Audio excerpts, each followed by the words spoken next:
Yes. The plan says that most of the funding will come from new dollars. What are some possible funding sources? Well, 17 million of the 25 million in the first year will come from new dollars, and we're looking at about 8 million to be reallocated. And the details on that will be provided on Tuesday when we present the budget.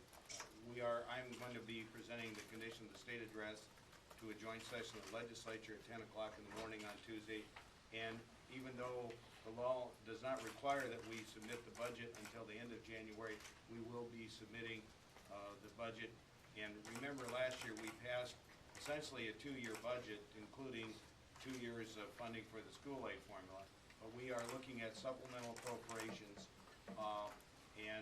for this fiscal year 2013 as part of that budget message. Will sales tax money be considered at all for this year or the next 2 years?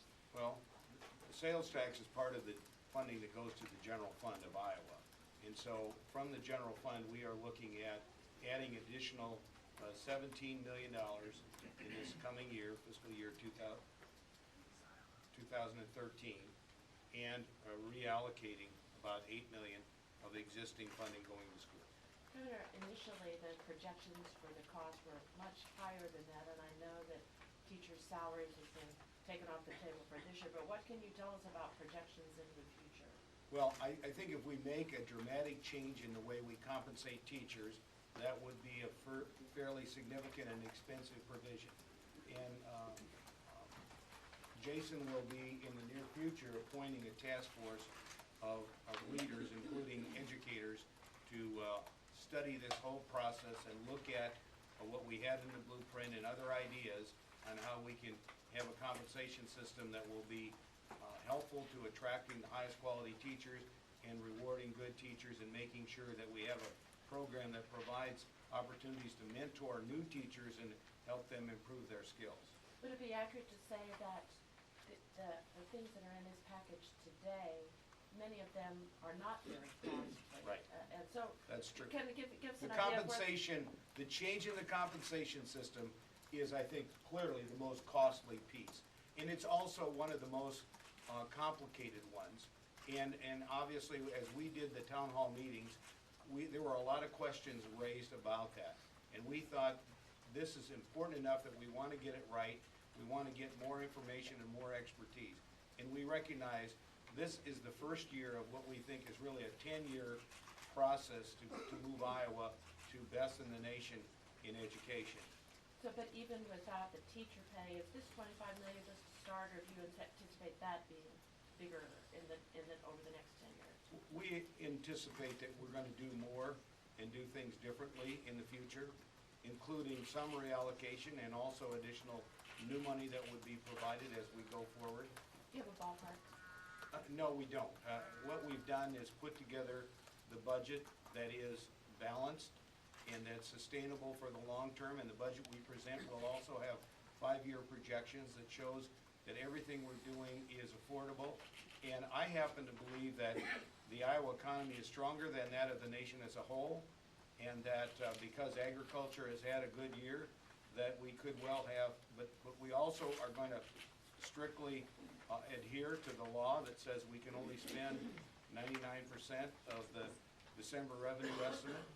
And although revenues may exceed that, we will, and the legislature has to use that figure, or if the revenue in March were to be lower, they'd have to use the lower figure. But we said we're not going to do any of this notwithstanding language in the future, and we're going to adhere to the spending limitations. But the good news is, unlike last year when we inherited a financial mess and had a lot of one-time money been used for ongoing expenses, we're in a much better position.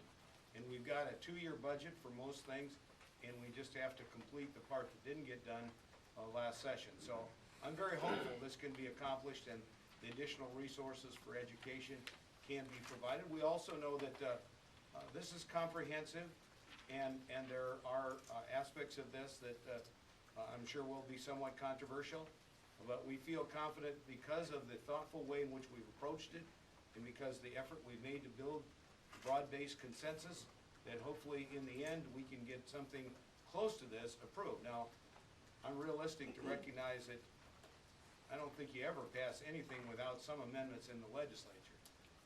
That's just the way the process goes, but we intend to work closely with them, and I want to compliment Jason Glass and Linda Fannell. They've put a tremendous amount of work into this.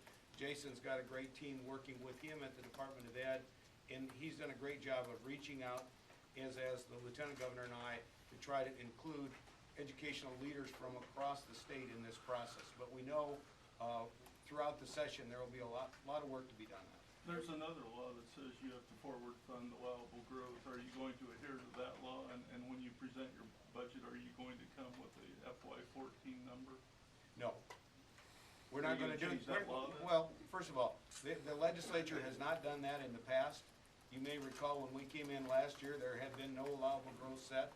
We set allowable growth for 2 years. But we're saying is, because we have this task force that's going to be looking at changing the way we compensate teachers, I think until we have their report and recommendations, it would not be wise to set funding for the subsequent year. The funding for next year, fiscal year 2013, for education is already set. Unlike last year, you may recall, that wasn't resolved until the last day of June. This year, we're starting the session and people know what it's going to be for the coming year. But the year after that, fiscal year 2014, we believe it would be wise to wait until we have this task force recommendations on future funding and changing the compensation system. The $8 million you spoke about, where exactly will that be reallocated from? It'll come out of the overall, and you know, it's the biggest item in the state budget is money goes to K through 12 education. And we will spell out the specifics of that in the budget proposal that is presented to the legislature on Tuesday. So you will get the specifics of that on Tuesday. Is it fair to say that most of that $25 million is in the assessment piece of this? No, I would say most of it is in reading. We recognize it's going to take some resources to help. One of the big focuses of this is to make sure that every child can read before they leave 3rd grade. And we want to put major emphasis on that, starting in preschool, in 1st, 2nd, and 3rd grade. And we know that it's going to take some additional resources to make sure that that program is effective. So I would say the assessment is going to cost some, and so is the state paying for students being able to take the college entrance exam as juniors and having the state pay for that. But the biggest item, I think, is clearly the focus on early childhood reading, starting, you know, preschool all the way through the first 3 grades. What portions of the package do you think will have the most bipartisan support right now? Well, I'm pretty optimistic that it's going to have broad-based support because we listen.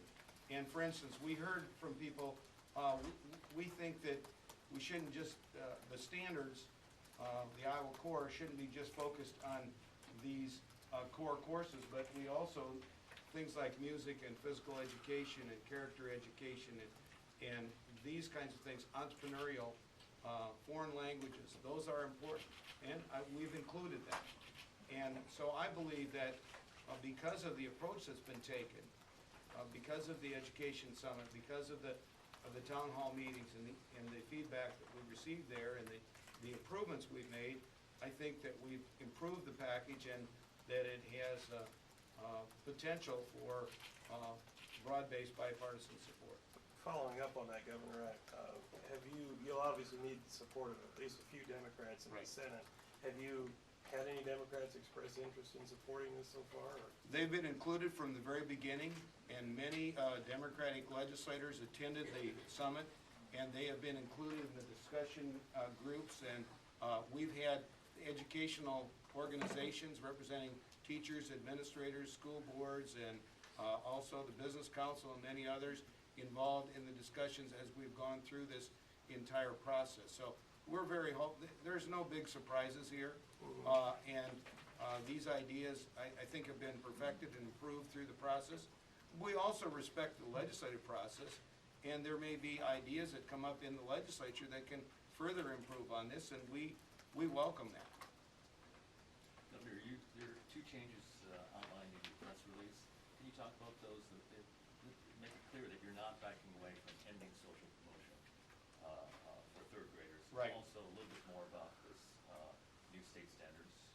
Well, I think what we tried to do is put the real focus on reading and starting at an early age.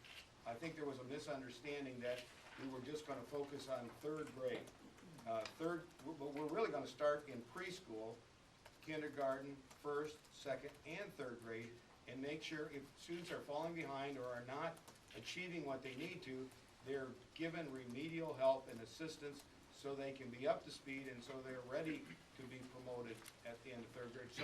So this ending social promotion is kind of the last resort of a comprehensive program, and that's where significant resources will be put. And the new state standards can also talk about how the example of these kids is that inner city kids Can do it. Well, and that's the reason why we chose Capitol View Elementary. Many of these kids they're inner city kids. Many of them come from challenged financial backgrounds, but they are doing very well. And I think it's important to recognize that kids can overcome challenges if they have the right motivation and support, both from teachers and the school, but also from the home. And it's important, we're all in this together, and we need to make sure that we're doing what we can, starting with the governor's office, setting high expectations and providing resources and ensuring we have accountability. Are you expecting pushback on the last hired first fired provision of the plan, or eliminating that? Well, whenever you look at making major change, there's always going to be those people that want to keep the status quo, and there's a certain amount of fear of change. But the fact is that these changes that we're recommending have been implemented in other states successfully. And the focus and the goal of it is to make sure that we have the best teachers in every classroom. And I think it's really sad when you have a young, talented teacher that gets laid off just because they were the last one hired, when they may be one of the very best teachers you have. And so, and hopefully, we can grow the economy with more jobs, and we will not have to see significant reductions in the teaching among teachers in our state. However, we also recognize, we have some school districts that are growing. My daughter teaches in Waukee. I think it's the fastest growing school district in Iowa. But we also have some other districts that are declining, and when you keep losing student numbers, obviously that reduces the amount of resources that the school district has and causes some districts to have to reduce staff. Are there similar efforts have failed in the past, big comprehensive plans like yours due to lack of money or lack of commitment? You're calling this a 10-year plan. Right. Does that mean you're confident of a second term? Well, I would. Well, actually, this is my 5th term, so I will say this. I'm not looking at it as my plan. I'm looking at it as an Iowa plan that will survive the change of administrations, even the change of parties. I think we need to have something that has broad-based bipartisan support that will not be just supported by this administration, but by the next and the one after that. So I think we need to be committed to the long term, and I think one of the criticisms we heard at the town hall meetings is that Iowa has tried a lot of things, but then we discontinue them. And so we need something that will have broad-based support and can be built upon for the future. This is really this is significant, but it's the first step. And we know that changing the teacher compensation system is another big step that we hope to take next year. Final question. For the Lieutenant Governor, actually. Can you talk again about, there's a big portion that's focused on children, but also this teachers getting the review every year. What's your end goal that, with these reviews, what will the teachers be like? Well, really, the goal is to help the teacher, to help provide them with the information they need to make the changes that they can to reach out to the students and help them exceed. So it really is about ensuring that we have the best teacher, the best superintendent, the best principal in every one of these school districts. It's about leadership, it's about mentorship, and it's ultimately about our kids and making sure that we have a great teacher teaching the kids. So it's a tool to help them. Thanks, everyone.